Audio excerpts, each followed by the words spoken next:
warahmatullahi wabarakatuh. Perkenalkan nama saya Devi Fitri, saya dari kelas FB21B, Prodi Manajemen dengan MPM 2021-130035. Kehadiran saya di sini saya akan mempresentasikan tugas yang telah saya buat berkaitan dengan citizen, dan saya mengambil judul kurangnya tingkat kesadaran para pengguna sehingga ia melanggar lalu lintas.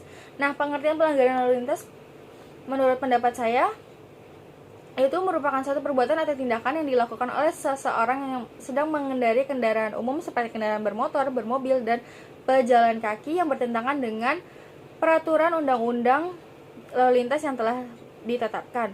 Dan ketertiban lalu lintas itu harus kita terapkan nih. Nah, maka untuk masyarakat diharapkan untuk bisa lebih mengetahui dan melaksanakan peraturan undang-undang lalu lintas yang telah ditetapkan itu dilakukannya secara tertib. Dan apa saja sih faktor penyebabnya sehingga dia melanggar lalu lintas? Menurut pendapat saya, yang pertama itu adanya kurangnya pemahaman terhadap aturan lalu lintas. Kenapa saya bilang seperti itu? Karena masih banyak masyarakat nih yang memang belum paham dengan beberapa aturan lalu lintas yang udah ditetapkan oleh pemerintah, dan mereka belum lebih mengenal jauh apa itu arti rambu, lampu, dan peraturan-peraturan lainnya. Contoh, saya mengambil arti dari lampu. Misalkan lampu merah itu kita tandanya harus berhenti, lampu kuning itu tandanya kita hati-hati dan siap untuk jalan, dan hijau itu kita baru jalan.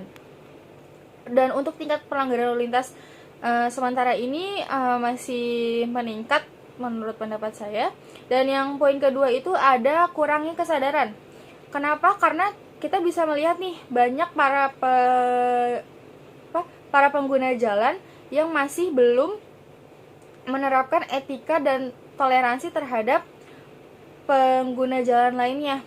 Hal ini bisa kita simpulin bahwa para pengguna itu masih kurang di dalam hal untuk berkendara.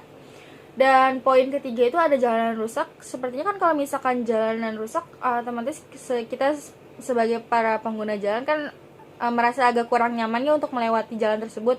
Tentu saja pastinya akan memilih jalan yang menurut dia itu mulus gitu loh, enak untuk dilewati. Pasti kan otomatis entah itu dia harus melawan arah atau bagaimana. Dan poin keempat, di sini ada ikut-ikutan, karena banyak sekali nih masih suka kita lihat setiap harinya di saat kita sedang berkendara. Tentu saja pasti ada orang, entah itu satu atau dua bahkan bisa lebih, pengguna jalan itu ngerasa kayak ikut-ikutan gitu, padahal dia akan sadar hal yang dia lakuin tuh bakalan salah gitu loh. Memang salah, tapi ada beberapa juga mungkin para masyarakat yang beranggapan nggak apa-apa saya ngelakuin ini, orang salahnya bareng-bareng gitu, kecuali sendirian. Jadi dia mikir bahwa semua tuh nggak akan jadi masalah. Misalkan kalau kita tetap nerapin itu ke diri kita, itu bakal jadi terus kebiasaan sih, nggak bakal bisa hilang kalau seperti itu. Contohnya seperti nerobos lampu merah atau melawan arus. Dan yang terakhir ada terburu-buru.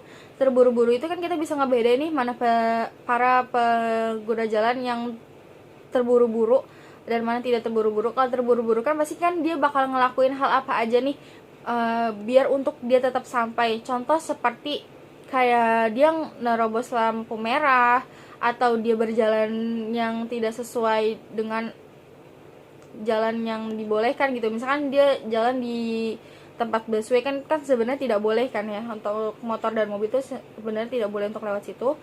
Di situ dengan kita begitu bukan cuman kita melanggar lalu lintas saja, tapi kayak membahayakan keselamatan kita nih. Dan pasti kan kalau kita tetap melanggar itu ada dampak-dampaknya nih. Dampaknya itu kita bisa menyebabkan kayak kemacetan, kecelakaan, ngebuat tuh semua nggak tertib, dan kenyamanan para pengendara tuh pasti akan terganggu ya.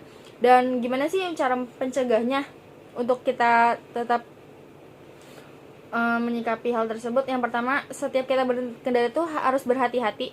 Dan kedua, kita selalu saling menghimbau lah masyarakat untuk mencari lebih dalam lagi dan kita mengetahui apa itu arti lalu lintas.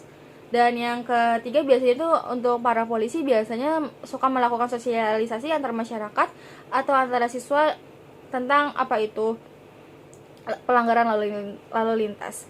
Dan kesimpulan menurut pendapat saya tentang terkait ini, untuk setiap berkendara maupun dimanapun kita berada, kita yang utama gitu harus utamakan keselamatan, dan kita tentunya harus lebih berhati-hati lagi, dan kita harus lebih mengenal lagi untuk pelanggaran-pelanggaran. Semoga kita tidak, untuk kedepannya itu kita harus lebih taat lagi terhadap peraturan yang telah dibuat oleh pemerintah, dan sebisa mungkin kita tidak usahlah untuk melanggar, karena pasti tentunya saja akan ada sanksinya. Kurang lebihnya seperti itu, mohon maaf kalau ada salah-salah kata. Saya Devta Sari, wabillahi taufiq wal hidayah. Wassalamualaikum warahmatullahi wabarakatuh.